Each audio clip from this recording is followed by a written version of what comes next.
one of the most productive periods of my journey in the IAS.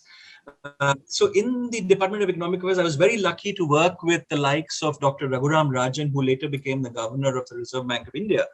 And there was a time in 2013 when we were faced with a current account deficit crisis, and the Indian rupee exchange rate was tumbling.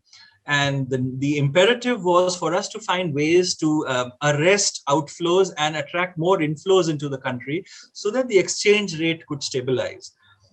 So we worked on a number of things, including getting investments into the country. We simplified the portfolio investment regime for foreign portfolio investors by making it easier for them to enter the country and register. We broadened the framework for ADRs and GDRs. Previously, it used to be only equities as the underlying instrument. We expanded that to include debt and fixed income instruments also as ADR capable instruments. Then we also, and of course, I forget the FCNRB deposit scheme.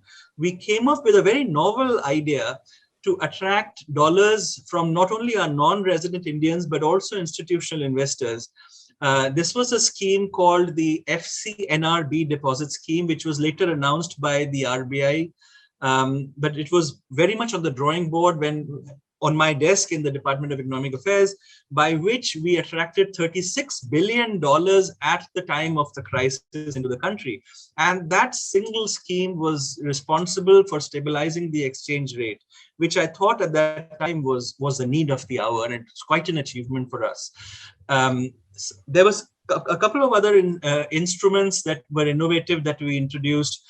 We worked on a few things that are now probably seeing fruition. For example, we wanted the Indian fixed income, Indian debt to enter global bond indices so that passive fixed income managers from around the world would be able to invest in India. And that would result in a lot of inflows of dollars into the country, which India needs badly. We were also thinking in terms of the International Financial Center, which then came up at Gift City in Gandhinagar in Gujarat. And the whole report for setting up the International Financial Center came up. And then we had to work the rules and regulations for that offshore, within India, but an offshore kind of a location.